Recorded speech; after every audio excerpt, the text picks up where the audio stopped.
Testing. Hi, Mommy. Hi, baby. You want to say something in the microphone? Oh, sorry about that. Sorry. It's okay.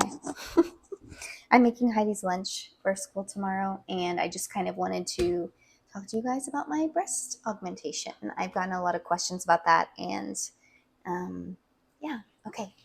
So the cool thing about this little microphone is I can walk around anywhere, and you guys can hear what I'm saying, because I need to get this lunch stuff done. But all done. I got my breast augmentation done by Dr. Andrew Tressler in Austin, Texas, where I live. I 10 out of 10 recommend that guy. He's excellent. Excellent surgeon. He definitely stood his ground on what he thought would work for me whenever I was like, I want to go up to 400 cc's or 350. He was like, girl, the max I'm putting in your body is 350 with your small frame. For reference, I am 5'1", 103 pounds. So a 350 cc on me is like a double D, and I ended up not going with that, but I'll get that. I'll talk more about that in a minute. So as far as pricing goes, I spent $7,500. I got the gummy bear implants. The teardrop shape was my first option, but we actually didn't go with that because they were recalled because of the way that they rotate in your body. Definitely didn't want that, especially with how active I am. That was just a no for me. So went with I believe it was round, but they're moderate to low profile, moderate to high, not low, moderate to high profile. I just wanted something more natural. I have a really small, chest cavity, I guess you could say, just a small frame. So the high profile to me would look a little bit, it would just be a little bit too much. I didn't really want that. I wasn't going for like the, hey, I have fake boobs. I was just kind of going for the, I have boobs, because I didn't have boobs. Anyways, this is kind of hard to do. I'm not very good at multitasking, so if I'm all over the place, I apologize. Making peanut butter and jelly. It's her fave. So pricing $7,500. I went to Dr. Andrew Tressler. I actually ended up getting 325 cc's. To be 100% transparent with you, he did 305 in one and 325 in the other, because my chest cavity is actually, I keep saying chest cavity, and I honestly don't like that word, so I'm not going to say that anymore. But my build, I honestly don't know. Is everything okay over there?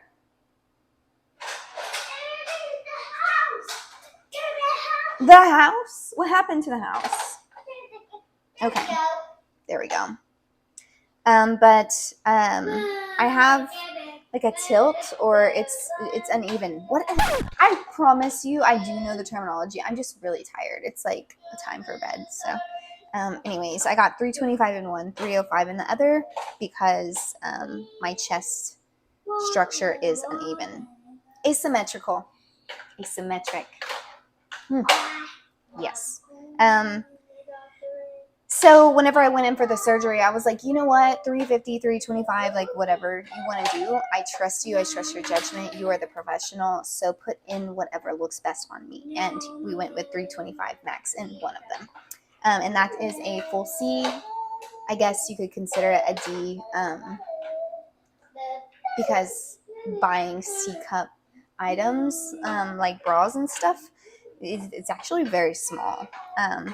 But as for recovery, I'm going to go get the jelly. Maybe I should take you with me. As for recovery, I was down bad for like 3 days. I did the unthinkable. The thing that you're not supposed to do, I did it. I went to a concert the night of my surgery. I was all, feeling good, feeling bright off of the pain meds that I was on. But to be completely clear, do not do that. Once the pain medication wore off, I was miserable. Like literally, I felt like dying. In the car ride home, my sister was driving me home, and I was just crying the whole time. I was like, oh my God, get me out of this car. I was car sick. Like, I literally just had surgery. Like, they literally cut my chest cavity open, and I was just riding around in a car after a concert. Like, not smart, but recovery. Yes, first day went to the concert. Don't do that. Second day went shopping. Don't do that. I'm telling you not to do these things, but I did them. So, like, if you decide to do them, like, you're not alone, but it's definitely not recommended. They say the first 3 days to be completely just rest. Just rest your little bodies because you just went through something major. So after about a week, I was feeling better.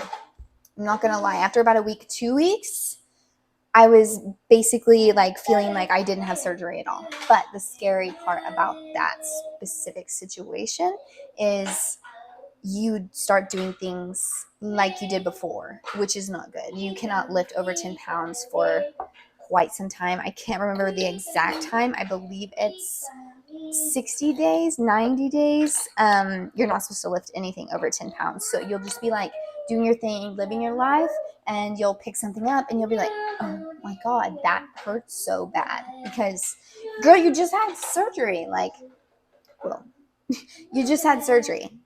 Don't do that. Just chill out. Just like take it as time to relax. Like, if you go to the gym like I do, just take it easy. Lower body after the first few months is fine. Upper body, just don't do it. Like, you don't want to risk the chance of like your implant rupturing or your incision breaking open or anything of the sort. That's so bad. Like, it's just not worth it. You just spent so much money on your implants and looking a way that you have always dreamed of, and you want 10 pounds or more to ruin that for you? No, no. So, recovery. Yeah, 2 weeks, you're feeling good. You can go back to work literally after the first like 3 or 4 days, but it's not really the most fun thing to do. I work from home, and like even day 3, I was just like, I don't feel like working right now. I don't feel like talking to people. I really just still need my pain medication, and it's really not good to be, doing your job while you're on pain meds, like, for obvious reasons. So yeah. Afterwards, I went from like a double A, like literally there was really nothing there, to a C/D. And I had to replace all my clothing. So what you do need to know is whatever you're wearing before, if you were as small chested as I was, you're going to have to buy a whole new wardrobe. So just be prepared for that. Also, you are going to have multiple checkups afterwards for each. I believe it's a week after for the first month, and then after that it's like 2 weeks. And now I'm at the point where I just go every 6 months to make sure everything is going well.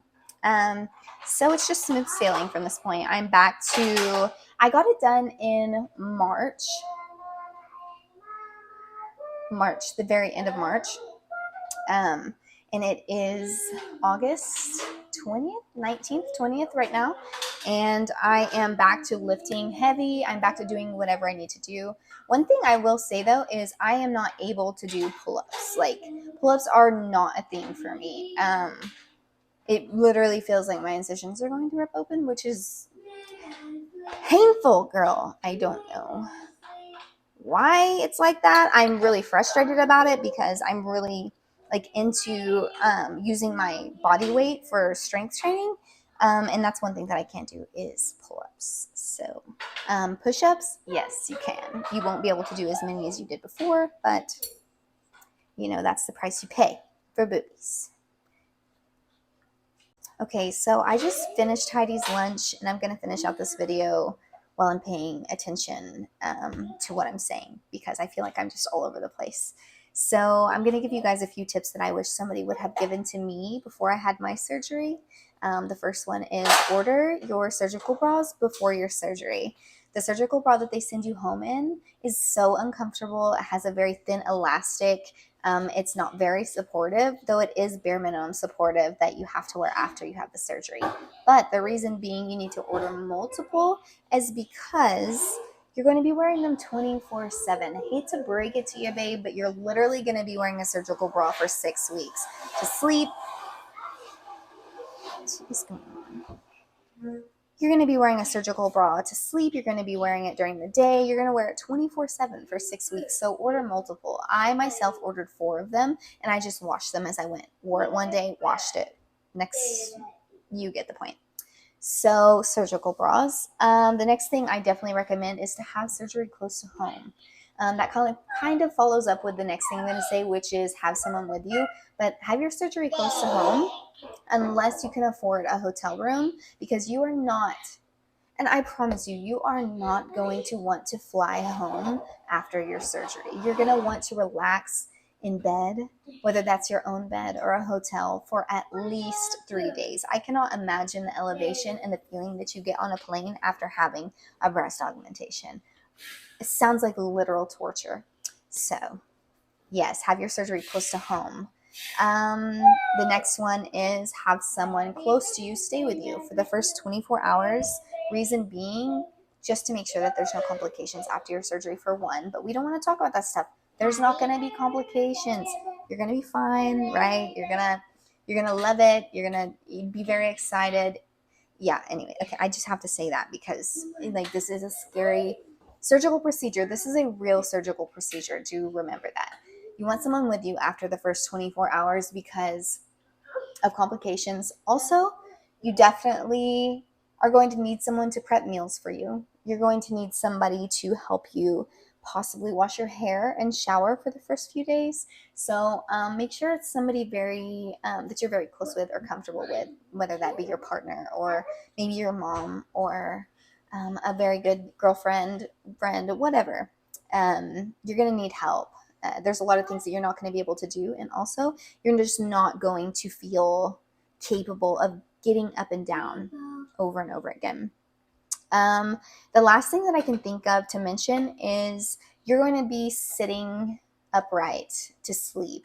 So maybe possibly invest in like a reclining couch, or if you already have one, order some nice pillows to prop your arms up. I found that helps a lot because you're going to have a lot of back pain, maybe a heating pad because of the fact that you're sitting up.